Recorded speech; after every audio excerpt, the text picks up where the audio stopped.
শীতের শুরুতেই এবার আমাদের উইকেন্ড ডেস্টিনেশন হলো বাঁকুড়ার জয়পুর ফরেস্ট। নিজেদের কাজের ফাঁকে 4 বন্ধু মিলে কংক্রিটের জঙ্গল ছেড়ে একদিনের জন্য বেরিয়ে পড়লাম শাল পিয়াল মহুয়ার জঙ্গলে ঘেরা ফরেস্ট ক্যাম্পে একটা থ্রিলিং রাত কাটানোর উদ্দেশ্যে।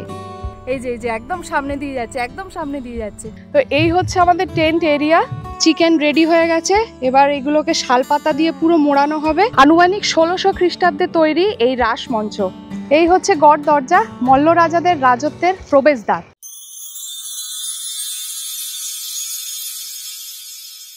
টেরিফিক টুজের আরও একটা নতুন ব্লগে সবাইকে ওয়েলকাম। আর তোমাদেরকে সঙ্গে নিয়ে এবারে যাব ছোট্ট একটা উইকেন্ড ট্রিপে। তাহলে ডিটেলসের জন্য পুরো ভিডিওটা দেখতে থাকো, আশা করছি খুব ভালো লাগবে। তাহলে চলো সবাই মিলে জার্নিটা শুরু করা যাক।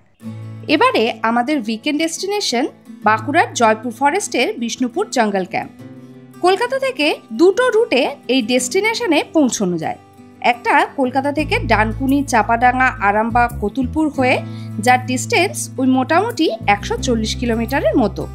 আর অপর রুটটি হলেও কলকাতা থেকে ডানকুনি, গুড়াব, শক্তিগড় হয়ে প্রথমে NH-19 ধরে এবং পরে NH-116A ধরে পৌঁছতে পারেন বিষ্ণুপুর জঙ্গল ক্যাম্প। আরামবাগের রাস্তা খারাপ হওয়ার জন্য এবার আমরা গিয়েছিলাম সেকেন্ড রুট হয়ে, যার টোটাল ডিস্টেন্স মোটামুটি 182 কিলোমিটারের মতো। আর এই রুটে আমাদের টোটাল ক্রস করতে হবে 3টি টোল। বাড়ি থেকে প্রায় 6টা নাগাদ বেরিয়ে 9টা নাগাদ শক্তিগড়ে ব্রেকফাস্ট করলাম।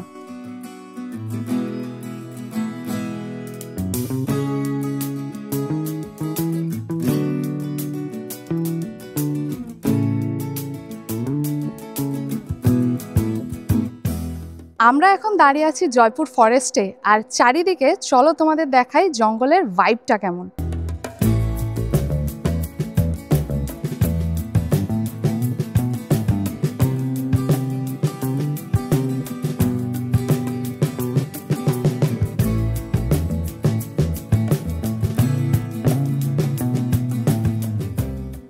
প্রায় 1টা বাজে আমরা চলে এসেছি আমাদের আজকের ডেস্টিনেশন বিষ্ণুপুর জঙ্গল ক্যাম্প। আমরা মেনলি এলাম এই রাস্তাটা থেকে। এই রাস্তাটা হচ্ছে পুরো গ্রামের মধ্যে দিয়ে রাস্তা, আর এই হচ্ছে মেন গেট। এখানে কিন্তু তোমরা ভেতরেই বাইক বলো বা 4 চাকা নিয়ে আসো, দুটোরই পার্কিং পেয়ে যাবে। মাড হাউসগুলো এই দিকটায় 2টো পরপর মাড হাউস রয়েছে। মাড হাউসে যারা থাকবে তারা পার্কিং এইখানে পেয়ে যাবে। আর আমাদের টেন্টগুলো সমস্ত এই দিকটায় রয়েছে। এই যে এই দিকটা হচ্ছে টেন্ট এরিয়াটা, আমাদের গাড়িটা এখানে পার্ক করা রয়েছে। আর পুরো ক্যাম্প এরিয়াটা এরকম, এদিকে মাড হাউসগুলো রয়েছে, পার্কিংও পেয়ে যাবে ভেতরে। আর এই হচ্ছে এখানে টেন্ট এরিয়াটা।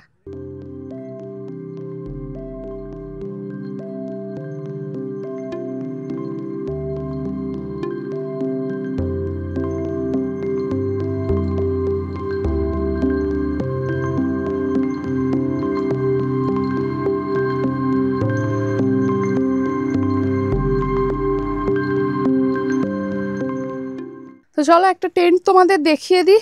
এই হচ্ছে টেন্টের ভেতরটা। এখানে বেশ বড়ই দেখতে পাচ্ছ, একটা বেড রয়েছে, 2টো বালিশ দেওয়া আছে, এখানে একটা টাওয়েল দেওয়া রয়েছে, একটা সাবান রয়েছে, আর এখানে ব্ল্যাঙ্কেট দেওয়া রয়েছে। আর এদিকে রয়েছে ফ্যান আর চার্জিং পয়েন্টও রয়েছে। বেশ কিন্তু বড় টেন্টটা। আর টেন্টগুলো বৃষ্টি হলে বা কোনো রকম অসুবিধা তোমাদের হবে না। এখানে দেখতেই পাচ্ছ ছাউনি করা আছে, একদম টিনের শেড করা আছে, আর প্লাস তলাটাও কিন্তু একটু উঁচু করা আছে। তো সেক্ষেত্রে তোমাদের বর্ষার সময়তেও যদি আসো কোনো প্রবলেম হবে না, কিন্তু সামনে তো শীতকাল, তোমরা এসে কিন্তু এখানে একবার ঘুরে যেতে পারো।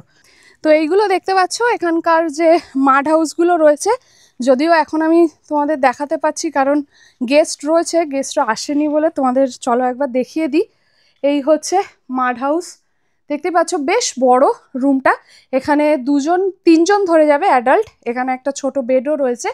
এই হচ্ছে এসি, এখানে ফ্যানও রয়েছে, এখানে রয়েছে একটা টেবিল, এখানে রয়েছে আয়না। বেশ স্পেসিয়াস রয়েছে রুমটা এবং ব্ল্যাঙ্কেট দেওয়া রয়েছে, সব কিছু পেয়ে যাবে তোমরা। এই দিকটা হচ্ছে বাথরুম এরিয়াটা, এখানে আরেকটা আয়না রয়েছে, এখানে রয়েছে একটা বেসিন। চলো এবার বাথরুমটা দেখিয়ে দিই। বাথরুমটাও কিন্তু পরিষ্কার পরিচ্ছন্ন, ছোট্ট একটা গিজারও রয়েছে। আর এটা হচ্ছে শাওয়ার এরিয়া, আর এই পেয়ে যাবে তোমরা ওয়েস্টার্ন টয়লেট। ওয়েলকাম ড্রিঙ্ক তো চলে এসছে, ওয়েলকাম ড্রিঙ্ক এই গরমের মধ্যে বেশ ভালো, তাই তো? একদম একদম। তো চলো আরেকটা টেন্ট তোমাদের দেখিয়ে দিই। এই টেন্টটা দেখো, এই টেন্টটাতেও কিন্তু 4 জন তোমরা শুয়ে পড়তে পারবে, একদম 4 জন অ্যাকোমোডেট হয়ে যাবে। 4টে বালিশ দেওয়া রয়েছে, 2টো ব্ল্যাঙ্কেট রয়েছে, এখানে টাওয়েল দেওয়া রয়েছে, তার সাথে সাবান দেওয়া রয়েছে, আর এখানে রয়েছে ফ্যান, আর এদিকে চার্জিং পয়েন্টও রয়েছে দেখতে পাবে তোমরা, আর আলো লাগানোও রয়েছে, এগুলো রাত্রেবেলা জ্বলবে।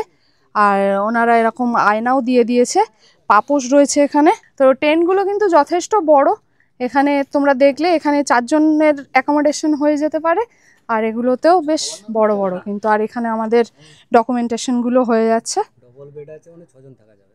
ওটায় 6 জন থাকা যাবে। আচ্ছা শীতের সময় 6 জন থাকা যাবে। আচ্ছা, শীতের সময় 6 জন করে দেবে না। তো এই যে টেন্ট এরিয়াগুলো রয়েছে, তার ওয়াশরুমটা এইদিকে কমন ওয়াশরুম রয়েছে, চলো আমি একটু দেখিয়ে দিই। তো এই হচ্ছে ওয়াশরুম, ওয়েস্টার্ন টয়লেট রয়েছে, এখানেও বেসিন রয়েছে, আয়না রয়েছে, গিজারও পেয়ে যাবে। এটা শাওয়ার এরিয়া, ট্যাপ রয়েছে, সমস্ত বালতি টালতি রয়েছে। এটা একটা রয়েছে, আর এই পাশেও একটা রয়েছে। আচ্ছা, এটাও একটা রয়েছে, এখানেও তোমরা সেম জিনিসই পেয়ে যাবে, যদিও এটাই মনে হচ্ছে গিজার নেই। আচ্ছা, একটাই গিজার রয়েছে, একটাই গিজার নেই। এখানে ওয়েস্টার্ন টয়লেট, স্নান করার জন্য বালতি টালতি সব পেয়ে যাবে, আর এই হচ্ছে বেসিন আর আয়না। তো প্রায় 2টো বাজে, আমরা একটু ফ্রেশ হয়ে নিয়েছি, আর এবারে লাঞ্চের জন্য যাব। এই যে পাশেই এই যেটা দেখতে পাচ্ছ, এটাই হচ্ছে ডাইনিং হল। এখানেও বসার জায়গা রয়েছে, এপাশেও বসার জায়গা রয়েছে, এপাশেও বসার জায়গা রয়েছে, এরকম ফ্যান ট্যান লাগানো রয়েছে, কোনো অসুবিধা হবে না গরমে।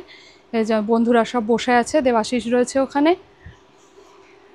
আর এই দিকে তোমাদের দেখাই, এখানে যেগুলো স্পেশাল হয় সেগুলোর রেটটা এখানে লেখা আছে, দেখো। বাম্বু চিকেন 800 টাকা পার কেজি, শালপাতা পোড়া চিকেন 800 টাকা পার কেজি, চিকেন পকোড়া রয়েছে, রয়েছে অমলেট, ব্ল্যাক টি, মিল্ক টি, সমস্ত চারটা এখানে দেওয়া রয়েছে। ওনাদের কিচেন এরিয়াটা এইটা, আর এখানেও এরকম হাত ধোয়ার জায়গা রয়েছে, বেসিন রয়েছে, আয়না রয়েছে, আর এই হচ্ছে পুরো ডাইনিং এরিয়াটা। তো লাঞ্চ ওনারা সার্ভ করে দিচ্ছেন এখানে। লাঞ্চে মেনু কি কি আছে একবার বলে দিই আমি। এখানে রয়েছে ভাত, এখানে রয়েছে 5 মিশালি একটা তরকারি, আর বাঁকুড়া মানেই তোমরা জানো স্পেশাল হচ্ছে আলু পোস্ত, পোস্ত রয়েছে। এখানে রয়েছে একদম লম্বা করে বেগুন ভাজা, স্যালাড রয়েছে, এখানে লেবু, লঙ্কা, পেঁয়াজ, শসা সমস্ত কিছু রয়েছে। এখানে আছে ডাল, আর এখানে রয়েছে কাতলা মাছের ঝাল। তাহলে চলো, সুন্দর করে ওনারা তো সাজিয়ে দিয়েছেন, আমরা এবার শুরু করি। আচ্ছা, ওদের খাওয়া কিছুটা এগিয়ে গেছে, ওরা কিন্তু বললো ডালটা বেশ ভালো হয়েছে, তাই তো? তরকারিও খুব ভালো, আলু পোস্ত ঠিকঠাকই লেগেছে। খুবই ভালো। ডাল এখনো খাইনি, তবে ও বললো ডাল ভীষণ ভালো হয়েছে, এখন আস্তে আস্তে খেয়ে দেখবো। তো প্রত্যেকটা তরকারি কিন্তু এখানে খুবই ভালো খেতে, একদম ঘরোয়া। স্পেশালি এই মাছের মাথা দিয়ে যে তরকারিটা দারুণ করেছে, আর সব আইটেম রিপিটেডলি দিচ্ছেন ওনারা। একদম তোমরা যতবার খুশি চাইবে ওনারা কিন্তু এসে এসে সার্ভ করে দিয়ে যাচ্ছেন। প্রত্যেকটা তরকারি, ডাল সব কিছুই তোমরা পেয়ে যাবে, শুধু মাছটা ছাড়া। তো ডাল আর সবজি দিয়ে খাওয়া হয়ে গেছে, এবার চলো মাছটা খেয়ে দেখি। মাছের পিস কিন্তু যেরকম স্ট্যান্ডার্ড পিস রয়েছে, আর পেঁয়াজ টেয়াজ দিয়ে একদম গ্রেভি করা, মাখা মাখা, বেশ ভালো লাগছে দেখে। চলো একটু টেস্ট করে দেখি।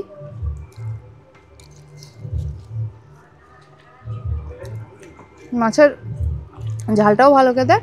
আর এখানে কিন্তু আমরা 2 জন পেটি নিয়েছি আর 2 জন দাগা নিয়েছি, ওনারা কিন্তু পেটি বললেও তোমাদের দিয়ে দেবে, কোনো অসুবিধা নেই।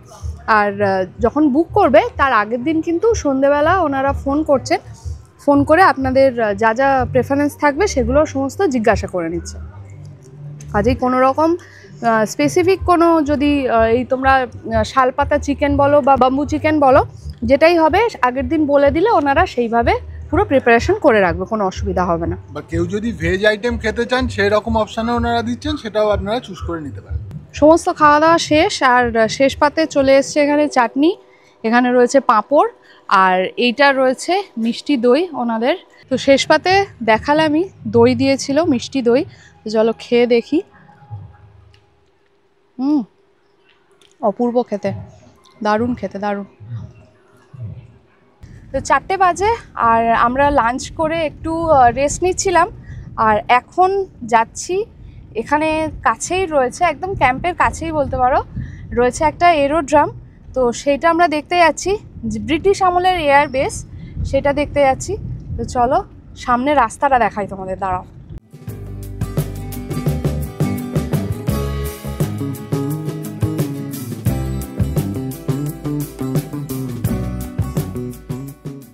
চারিদিকের পরিবেশটা অসাধারণ সুন্দর লাগছে, শালের জঙ্গলের মধ্যে।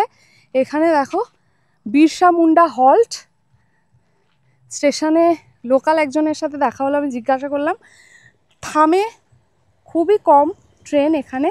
আর এইদিকেও দেখো পুরো জঙ্গল, পুরো শালের জঙ্গল, মাঝখান থেকে একটা পিচের রাস্তা, দারুণ সুন্দর লাগছে, দারুণ সুন্দর লাগছে। আর এই পাশে সানসেট হচ্ছে, অসাধারণ লাগছে। স্টেশনটা দেখলে জাস্ট মনে হবে পরিত্যক্ত একটা স্টেশন। স্টেশনটার অবস্থা তোমাদের একবার দেখাই, এই দেখো স্টেশনের অবস্থা। একজন বাইক দাদা যাচ্ছিলেন, আমি জিজ্ঞাসা করলাম যে এখানে কোনো ট্রেন দাঁড়ায় কি না, বললো 7:30টায় সন্ধ্যেবেলা একটা ট্রেন আসবে। তো আমরা চলে এসেছি বিষ্ণুপুর এয়ারবেস, ব্রিটিশ এয়ারবেস। এটা প্রায় 80-90 বছর পুরনো এই ব্রিটিশ এয়ারবেস, দুর্দান্ত একটা ইতিহাসের সাক্ষী। তোমরা এই বিষ্ণুপুর জঙ্গল ক্যাম্পে এলে এই জায়গাটাতে অবশ্যই ঘুরে যেও, দারুণ সুন্দর লাগবে এখানে। এখানে এই যে আমরা পিছনে গাড়িটা দাঁড় করিয়েছি, একটু শর্ট নেওয়া হবে গাড়ির, তো দেখা যাক কেমন আসে, চলো।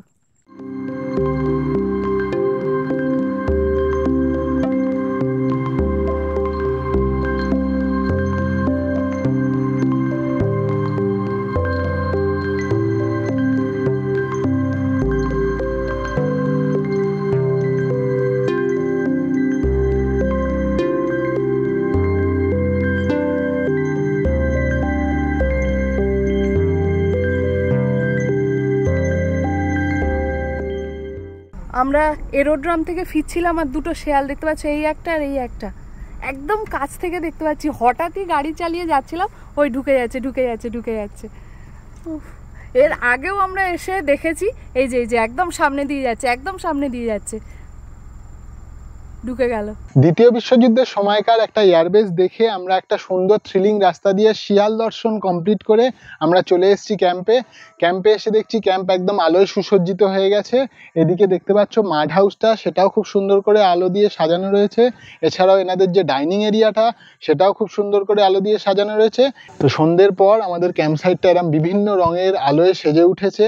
সামনেই গাড়িটা পার্কও করা রয়েছে, একদম নিশ্চিন্তে আমরা এবার সন্ধ্যের টাইমটা স্পেন্ড করব। সন্ধ্যেবেলার ইভিনিং স্ন্যাক্স তো রয়েছেই, এছাড়াও এক্সট্রা অ্যাড অন হিসেবে আমরা নিয়েছি শালপাতা চিকেন।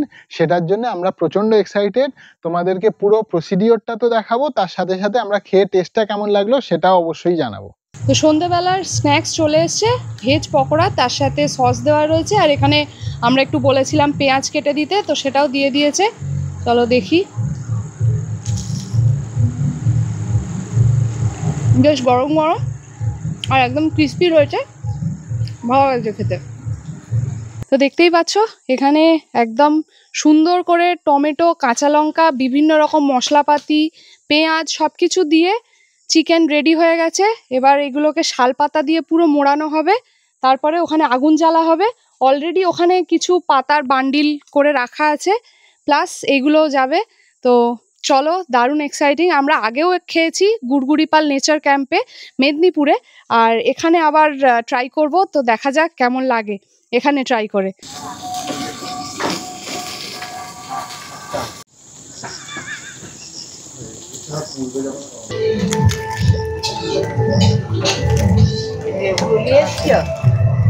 না কাটা নেই, অর্ধেকটা ওখানে রাখা আছে।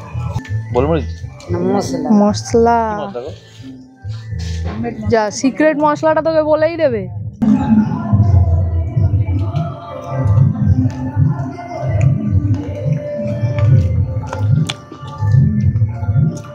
দারুণ সেদ্ধ হয়েছে চিকেনটা, আর এই যে শালপাতার যে ফ্লেভারটা না, দারুণ লাগছে, দারুণ।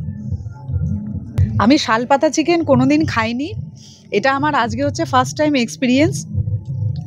আজকে করা হলো, খেলাম, এখন সবে ট্রাই করলাম, ভীষণ ভালো লাগলো। আর একদম অন্যরকম, মানে এই চিকেনের ফ্লেভার আগে কোনোদিন খাইনি, একটা স্মোকি ফ্লেভার আর শালপাতার যে ফ্লেভারটা পুরো একদম ভরপুর এর মধ্যে, দারুণ লাগছে। আর চিকেনটা পুরো সুসিদ্ধ হয়েছে। হ্যাঁ, একদম দারুণ সেদ্ধ হয়েছে, দুর্দান্ত। 10টা বাজে, আমরা ডিনারে চলে এসেছি। ডিনারে রয়েছে রুটি, আর এখানে আছে আলু ভাজা, লঙ্কা পেঁয়াজ দেওয়া রয়েছে, আর রয়েছে চিকেন। সন্ধ্যে থেকে খাওয়া দাওয়া তো একদম জমজমাট। এখানে কিন্তু খাওয়া দাওয়া প্রচণ্ড ভালো। আমরা লাঞ্চটাও করেছি দারুণ সুন্দর, আর স্ন্যাক্সটাও ছিল ভালো। স্পেশালি শালপাতায় পোড়া যে চিকেনটা ছিল সেটাও খুব ভালো ছিল। তো চলো আমরা ডিনারটা সারি, আর তোমাদের সাথে দেখা হচ্ছে কাল সকালে। Good night, good morning. সকালবেলায় চা দিয়ে গেছে, তো যেরকম চাইবে সেরকম পেয়ে যাবে। দুধ চা চাইলে দুধ চাও পেয়ে যাবে, আমরা লিকার চা বলেছি। বেশ আদা টাদা দেওয়া, ভালো লাগবে। তার সাথে বিস্কুটও দিয়ে গেছে এখানে। কালকে কিন্তু রাত্রেবেলা বেশ ভালোই ঘুম হলো, টেন্ট বলে কোনো অসুবিধা হয়নি, ফ্যানটাও একদম দুর্দান্ত চলেছে। আর রাত্রেবেলা যেহেতু চারিপাশে জঙ্গল, তো সেই জন্য বেশ ঠান্ডা ঠান্ডাই হয়ে গেছিলো পরিবেশ, তো ভালো ঘুম হয়েছে। তো আমরা আবার একটু গাড়ি নিয়ে বেরিয়ে পড়েছি চাটা খাওয়ার পরে, আর এখন যাচ্ছি এখানেই কাছে লাল বাঁধ বলে একটা জায়গা আছে। সেটা হচ্ছে আমরা কালকে যেখানে বিরসা মুন্ডার যে হল্ট, যে রাস্তাটা এসেছিলাম সেই দিক দিয়েই। সামনে রাস্তাটা তোমাদের দেখাই, পুরো লাল মাটির রাস্তা। এই হচ্ছে রাস্তার কন্ডিশন। আর ওই যে সামনে দেখতে পাবে রেল লাইনটা রয়েছে, তো এই দিক দিয়ে লাল বাঁধের দিকে আমরা যাচ্ছি। আর পুরো শালের জঙ্গল, রাস্তাটা দারুণ সুন্দর।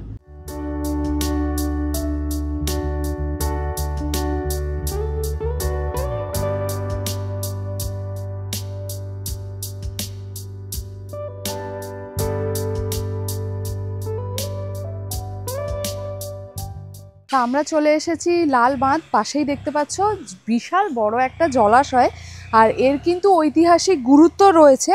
এটা বলা হয় বিষ্ণুপুরে সারা বছর জল পাওয়ার জন্য এবং শত্রুদের হাত থেকে বাঁচানোর জন্য এত বড় একটা জলাশয় খনন করা হয়।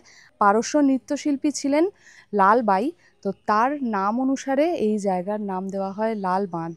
তো সকালবেলা তো দেখালাম, আমরা লাল বাঁধ ঘুরে এলাম। ঘুরে এসে এবার একদম রেডি হয়ে নিয়েছি, চেক আউট করে যাব। আর করে নিচ্ছি ব্রেকফাস্ট তার আগে। তো ব্রেকফাস্টে রয়েছে পুরি, আর রয়েছে ডাল, আর ডিম সেদ্ধ দিয়ে গেছে। ছোলার ডাল রয়েছে, দেখেই বেশ ভালো লাগছে, ঘন ঘন একদম।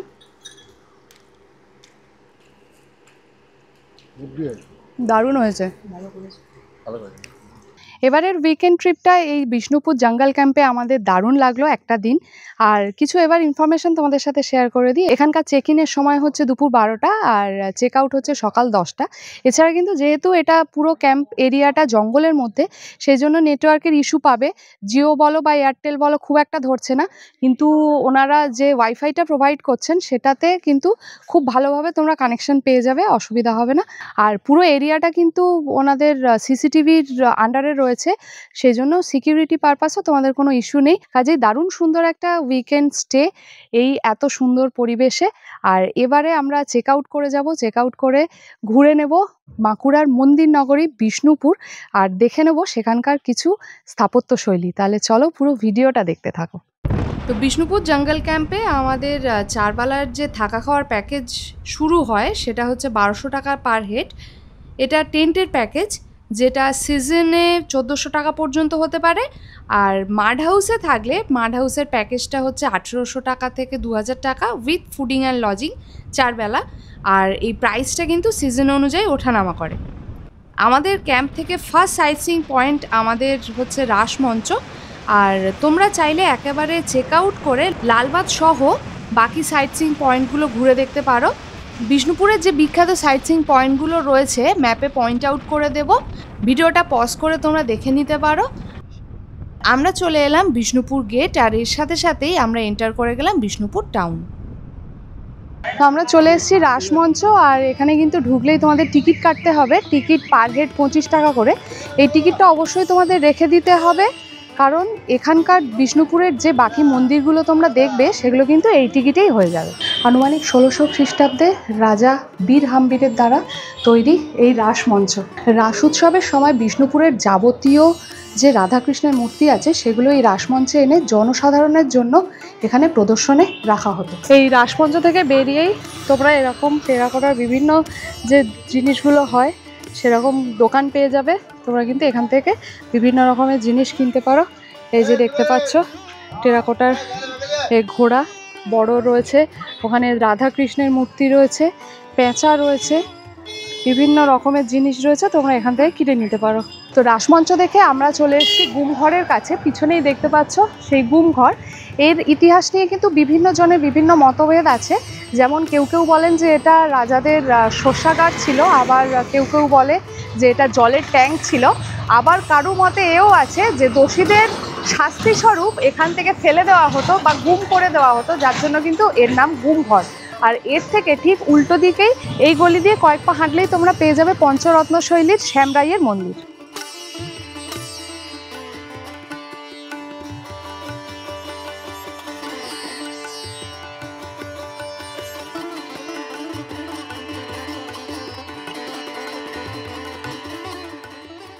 আমরা গুমঘর আর শ্যামরাইয়ের মন্দির দেখে চলে এসেছি জোরবাংলা মন্দিরের একদম সামনে। পিছনেই দেখতে পাচ্ছ জোরবাংলা মন্দির। আর মন্দিরে ঢোকার আগেই কিন্তু এরকম বিভিন্ন দোকান পেয়ে যাবে যেগুলোতে খুব সুন্দর টেরাকোটার কাজের বিভিন্ন জিনিস বিক্রি হচ্ছে। যেরকম এখানে আছে দেখতে পাবে পেঁচা, এদিকে বিশাল বড় বড় পোড়ামাটির রয়েছে হাতি, এখানে রয়েছে ঘোড়া, দারুণ সুন্দর দেখতে। এগুলো কিন্তু সমস্ত ঘর সাজানোর জন্য একদম পারফেক্ট। তো এই জোরবাংলা মন্দির তোমরা দেখতে পাবে যে দুটো একচালার যে বাড়ি হয় সেই ঘর দুটোকে একসাথে জুড়লে যেরকম দেখতে লাগে এক্স্যাক্টলি কিন্তু এটা সেরকমই দেখতে। আচ্ছা, তো এই বৌদির কাছ থেকে আমরা আগেও নিয়ে গেছিলাম, তাও এবারে এসে আবারও নিচ্ছি। এখানে আমরা গামছা নিচ্ছি। এগুলো কত করে একবার বলে দাও দিদি? 150 টাকা জোড়া। আচ্ছা, 140 করে দিই। 140 করে বৌদি দিচ্ছে। এগুলো আমরা 4টে নিচ্ছি আর ওরাও ওখানে নিচ্ছে। হ্যাঁ, ওই ইয়া কি না যেটা যা দাম সেটাই বললাম। এখানে বিভিন্ন ধরনের এই ম্যাগনেটগুলো পেয়েছি, ফ্রিজ ম্যাগনেট, এগুলো 60 টাকা করে বলছে। তো এটা একটা নেবো ভাবছি স্মৃতি হিসেবে। আর এখানে দেখো বিভিন্ন রকমের কফি মাগ রয়েছে, চায়ের কাপ রয়েছে, বিভিন্ন রকমের এগুলো সাজানোর জিনিসপত্র রয়েছে। ওখানে মা দুর্গার একটা বড় মূর্তি রয়েছে। জোরবাংলা মন্দির দেখে আমরা চলে এসেছি মৃন্ময়ী মাতার মন্দিরে। পিছনেই দেখতে পাচ্ছ মন্দির, মূর্তিও রয়েছে এখানে, নিত্য পুজো হয় এখানে। এটা 400 বছরের প্রায় পুরনো এই মন্দির। আর মা দুর্গাকে এখানে মৃন্ময়ী রূপে পূজা করা হয়। এই হচ্ছে এখানে মন্দির রয়েছে দেখতে পাচ্ছ। আর মন্দির চত্বরেই তোমরা এরকম ডোকরার দোকান পেয়ে যাবে যেখান থেকে কিন্তু বিভিন্ন জিনিস তোমরা কিনতে পারো। খুব সুন্দর সুন্দর জিনিস রয়েছে। জোরবাংলা মন্দির থেকে সোজা আমরা এই রাস্তাটা দিয়ে চলে এলে দেখতে পাবে এই গড় দরজা। গড় দরজা কিন্তু দুটো ভাগে বিভক্ত রয়েছে। এটা বড় গড় দরজা, আর এখান থেকে জাস্ট পেরিয়ে গেলে তোমরা ছোট গড় দরজাও পেয়ে যাবে। আর জোরবাংলা মন্দির থেকে এই গড় দরজা অবধি রাস্তার দুপাশে বিভিন্ন স্থাপত্যশৈলী তোমরা দেখতে পেয়ে যাবে। মা মৃন্ময়ের মন্দির রয়েছে, রাধা শ্যামের মন্দির রয়েছে, রয়েছে লালজি মন্দির এবং বীরহাম্বির উদ্যান। এই দরজারই ওপরের দিকে তাকালে তোমরা দেখতে পাবে দরজার ওপরে রয়েছে ছাদ, এবং কিছুটা এগোলেই এই দুপাশে রয়েছে গোপন কক্ষ, যেখান থেকে সৈন্যরা এই রাজত্বকে শত্রুদের আক্রমণের হাত থেকে রক্ষা করত। আমরা চলে এসেছি বিষ্ণুপুরের অন্যতম আকর্ষণ, অন্যতম স্থাপত্যশৈলী মদনমোহন মন্দিরে। বিষ্ণুপুরের যে যে মন্দিরগুলো আমরা তোমাদেরকে দেখালাম সবই ল্যাটারাইট বা মাখড়া মৃত্তিকার তৈরি। আর এর গায়ে যে শিল্পচিত্রগুলো করা আছে সেগুলো পৌরাণিক যে সমাজচিত্র ছিল সেই সমাজচিত্রের ছবি এখানে ফুটিয়ে তোলা হয়েছে। এছাড়াও তোমরা দেখে নিতে পারো ছিন্নমস্তা মায়ের মন্দির, দলমাদল কামান এবং পাথরের রথের মতো বিভিন্ন স্থাপত্য শৈলী। কলকাতা থেকে একদিনে বিষ্ণুপুর ভ্রমণের ডিটেল ভিডিও রয়েছে আমাদের চ্যানেলে। আমরা আই বাটনে এবং ডেসক্রিপশন বক্সে দিয়ে দেবো, তোমরা দেখে নিতে পারো। তো কলকাতা থেকে তোমরা কিন্তু বাঁকুড়া বিষ্ণুপুর একদিনে ঘুরে দেখতে পারো। সেক্ষেত্রে তোমরা দুটো ট্রেন অ্যাভেল করতে পারবে। সেটা হচ্ছে এক রূপসী বাংলা এক্সপ্রেস এবং আরেকটা আছে আরণ্যক এক্সপ্রেস। এই দুটো ট্রেনের সমস্ত ডিটেলস আমি স্ক্রিনে দিয়ে দেবো, তোমরা দেখে নিতে পারবে। এবারে আমাদের উইকেন্ড গেটওয়ে ছিল জয়পুর ফরেস্ট আর বিষ্ণুপুর। তো ভিডিওতে সমস্ত রকম তথ্য তোমাদের সাথে শেয়ার করার চেষ্টা করলাম। ভিডিওটা কেমন লাগলো অবশ্যই জানাবে, আর ভালো লেগে থাকলে অবশ্যই লাইক, কমেন্ট, শেয়ার আর সাবস্ক্রাইব কিন্তু মাস্ট। দেখা হচ্ছে নেক্সট ট্যুরে, নেক্সট ডেস্টিনেশনে। ততক্ষণের জন্য চলো সবাইকে টাটা।